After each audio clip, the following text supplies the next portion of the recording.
Welcome to the first TELedvisors webinar for 2018. So for those of you who haven't been before, the way these sessions generally work is we have 2 or 3 speakers. I'll talk for say 15 to 20 minutes on a topic to a theme, and then we sort of allow a little bit of time for just general Q&A. So you're more than welcome to ask your questions in the chat window, or turn your microphone on and talk to the room. So this session came about partially because of a talk that our first speaker, Karin Barac from Griffith, gave last year. One of our TELedvisors people was at that, and just thought it was a really interesting dive into the relationship that we have with students as advisors, learning designers, learning technologists. Obviously, these are people that we ultimately sort of are working for, but they're not necessarily people that are deeply involved in our day-to-day decision making. So Karin is the Blended Learning Advisor for the Arts Education and Law Group at Griffith University. The role works directly with academics, providing support and professional development in the use of technologies in learning and teaching. She has over 10 years' experience in the field of online learning as a content specialist and educational designer.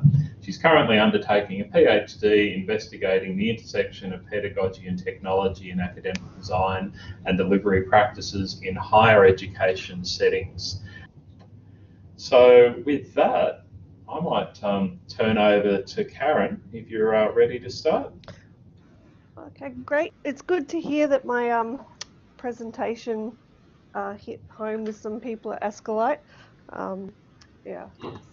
This is my actual PhD work, so it's always good to kind of get feedback on that because you're out there by yourself doing all this stuff and not really getting a chance to talk to people when you're in the middle of it. So so basically my PhD is actually more concerned, as most of us are, in around design practices of academics and how they design with technologies, and trying to investigate that gap that, you know, the literature says that there is about this, you know, the divide between pedagogy, it's being funny, pedagogy and technologies, and you know, whether it's convergent or divergent.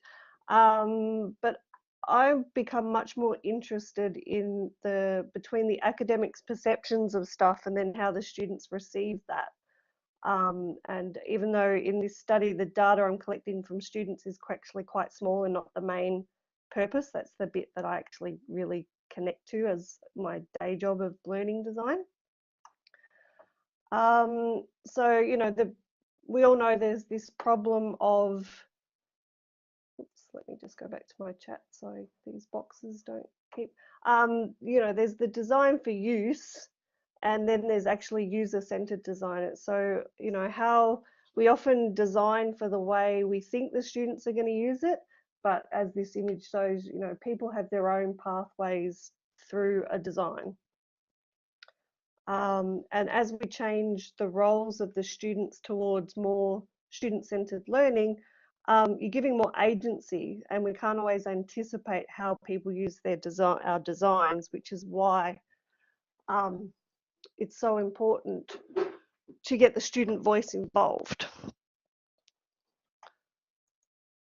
Okay, so there's a bit of a lag on me going to the next slide. Oh, here we go. So my main research questions is basically you bugger. Sorry, Collaborate's a bit finicky for me. What the academics think they do, what they say they do, and how's experience. So what I'm going to talk about today is just basically the student data. And this is the overall design of the whole study. But what I'm really showing you today is the focus group data. And so I've gone and talked to, there's 5 cases. There's been a mix between disciplines, and also modes of teaching, which has been quite interesting between the online and the on-campus students. So the sample size is pretty small because it's focus groups and it's really hard to get students to come to your focus groups. But the data's been really quite interesting because, some of the students' comments that have come through actually relate to some comments that I got from academics, where academics complained about students' behaviours and saying, "Oh, why are they doing this?" And then there's my focus groups actually gave some comments just out of the blue to explain some of why students were exhibiting this behaviour that actually kind of made sense. But as I've delved more into this data, it's actually led me to kind of I'm having a learning design existential crisis, because I'm starting to think that we can't keep on top of the whole design to suit everyone involved in the design. So what I'm asking today is I'm going to pose you guys some questions about my two big kind of crises, so I show faith I'm having right now around some ed tech and the way we've been trying to move academics towards it. So I really hope you guys can help me out. So the first one kind of came out of lecture capture. So the students, one of the most common things that, well, one of the comments that came to me a couple of years ago is an academic was appalled when a student told them they were watching the lecture capture at double speed. It's like she was appalled. She just couldn't understand. And I must say at the time I was like, yeah, that's crazy. Why would they do that? You can't learn from that. But it just so happened one of the students in one of the focus groups actually said that they used it as quite a efficient study method to focus their attention. So they would watch it at double speed because they knew where an academic then would get excited about something. And they would stop and go, well, actually, that's really what we want to pay attention to. And the other thing, though, one of the other comments was, you know, we've got 13 weeks of content to get through for review. No one wants to sit around and troll through that. So that was quite interesting. So the other interesting thing was, and it kind of is falling out in the literature, that most of my data does actually support other findings, that students are using lecture capture primarily to support their review processes and not as a replacement. But there was an outlier with the education students. They actually told me that they didn't watch the lecture capture because they actually came to see how the teacher was actually teaching. So that was kind of an interesting divergence from the norm of what we know about how students use lecture capture.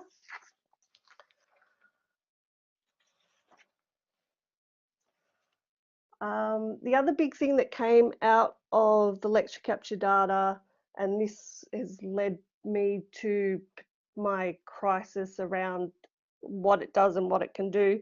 So had lots of comments about how it wasn't good enough to support their review processes, especially when the academics didn't actually know how to use it properly, or in some cases, if they were actually doing really active learning in their sessions, which meant, of course, we all know lecture capture captures what comes out of the projector and nothing else in the room if you don't have video input, which we don't. So this is the one that kind of really stuck me on thinking, is because what we've actually done when we change people to think about pedagogy first and do more active learning in their sessions, lecture capture is then no longer fit for purpose around how students use it to review. So one of my kind of questions then is, if we change to more active learning in our face-to-face and our contact time with students, then how do we support students to actually review those sessions? So that's kind of my first question to you guys. If you want to answer, kind of give me some thoughts in the chat around that. And should we even be concerned about giving students the opportunity to review the learning within a session? And Wendy's kind of pointed out that blended teaching does that to some extent, but you know, when you're doing blended, it's actually a learning sequence that you're taking them through. So yep, again, yes, your active learning can also happen in the online space. But yeah, so maybe am I diving too deep on this one? Should we leave some things open for students to? The thought I had last night, because my brain is always thinking, is maybe this is where reflective learning and e-portfolio kind of stuff might fit in, where we get students to reflect on it, active learning, and that becomes their review tool. I don't know. I hear someone might have their audio open. Does someone have a question? That's me. I was just going to comment. So I went on a tour of the fancy new teaching and learning building out at Monash the other week. And they've very much moved towards this more active learning model. But what I found interesting was that they've wired up some of these rooms with cameras connected to the whiteboards that the students are working on, and also the tables actually act as whiteboards as well.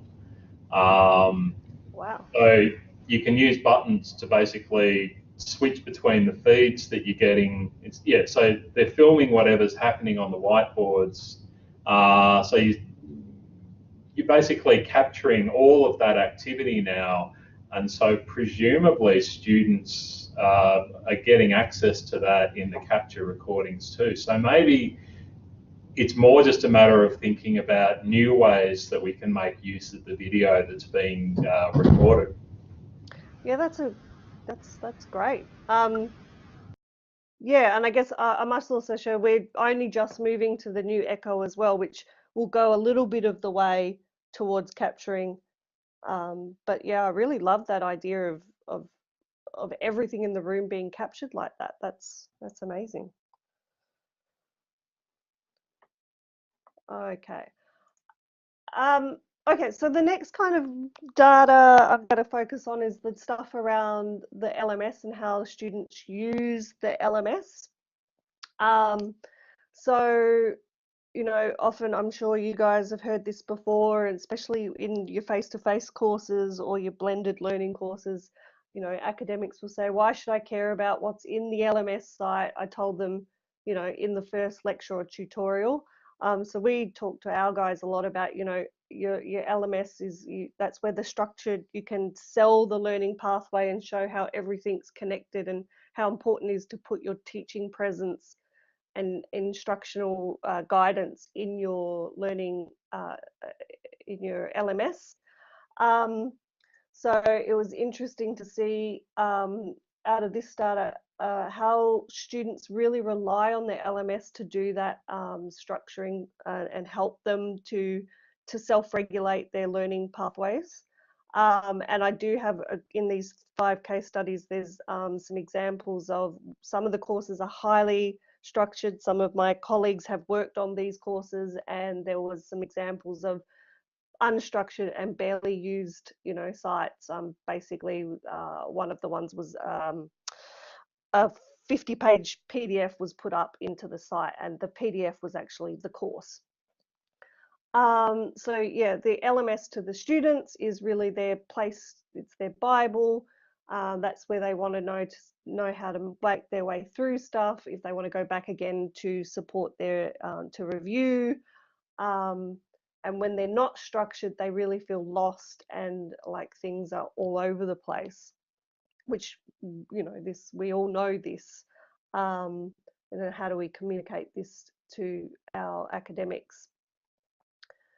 But again, So yeah, this again, my data is supporting this whole, which came out of the OLT project from Manosh and Griffith that was done a couple of years ago. That how students rely on technologies, and this is they found, they really use it to do their reviewing, their replaying, and revising strategies. And again. One of the other things I'll quickly touch on, in some of the new data coming around some of the stuff around the discussion boards versus collaborate. And again, this is supporting that whole idea of wanting to be able to find what they want when they need it and to review or to get the answers to their learning quickly. There's some interesting stuff coming about why they think discussion boards are so clunky, and this particular course has 170 in an online course that goes over 66 weeks. So yeah, they really rely on the synchronous components of their course to get all their stuff done, and they're not dealing very well with the asynchronous environment because it can't move at the speed that the course is, which I think is a really valuable design choice for us in our academics as to why are we really, is a discussion board appropriate for what we're trying to get the students to do, and really finding that balance between the asynchronous and the synchronous in an online course. So again, this is we're about to move to Blackboard Ultra, and we saw a version of it about 6 months ago, and I got really disheartened by the fact that LMS platforms are moving towards this being what did the guy from Blackboard call it, a spine, so that the LTIs, which they're going to link to tools that do the job properly, like PebblePad or Wiki, or they're no longer going to provide the suite of tools within the LMS, or there's that other dialogue around distributed, because there's all these great learning tools out there, we can just draw on them to make students go learn the stuff we need them to learn. But how do we then in those environments offer students the learning narrative to make sense of what they're going through and why they're going over to PebblePad, or what a reading or a voice thread. I still strongly believe we need some sort of environment that shows students how everything fits together, where we can put the teaching narrative, especially in blended learning, where you're moving from a physical to an online space. Is anyone else, again, am I worrying too much about this stuff?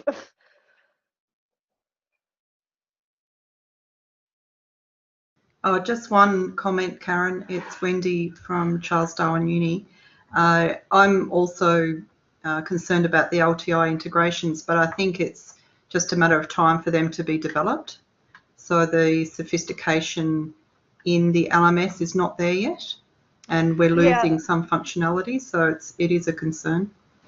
Yeah, I guess, and it might be only just because the version of Blackboard Ultra we saw basically stripped any ability out to customize how those LTI, you couldn't even put text, a description text, or when you put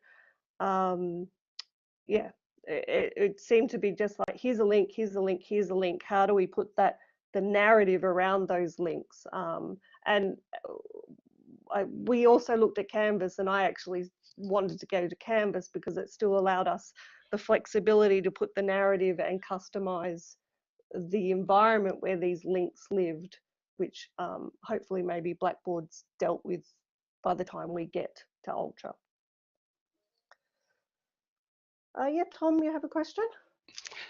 First of all, is my microphone working? It is indeed.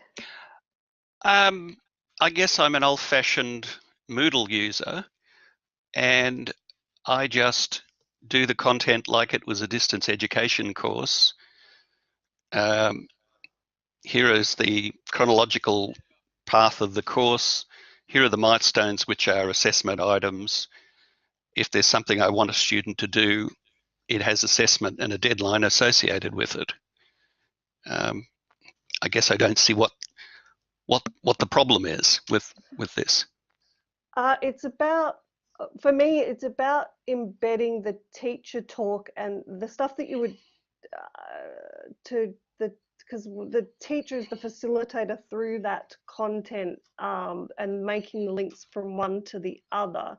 So it's more about, and because in our situation we design for all modes, so we've got on-campus students, we've got online students, and they're often together in the same course site. So that's, to me, that's you design for the lowest common denominator, which would be fully online.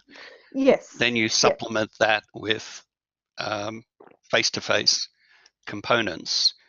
So in the online course, it would say at this point, there will be a live thing. There's preparatory material, you have the live thing, then there's something afterwards to consolidate what they learnt. It is, but just in the new version of Ultra that we saw, the ability to add a link and also add that kind of teacher talk around it was stripped away. So it had to live somewhere else, which is devoid, which is somewhat breaking the messaging. So you mean you can't add hypertext links to the content? It depended on the link, the type of link that you're adding. And it could be to do with that particular LTI. There's certainly, I agree, there's certainly ways around it, but I just feel like potentially, again, it comes from the LMS providers still thinking people use it as a repository rather than an active learning site, like a integrated collaborative learning site, is my opinion. But it could be integrated in terms of learning without being technically integrated.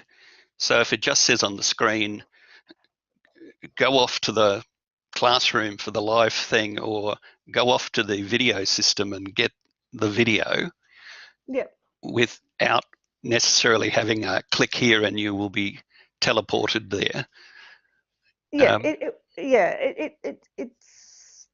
That's still possible, but it's not.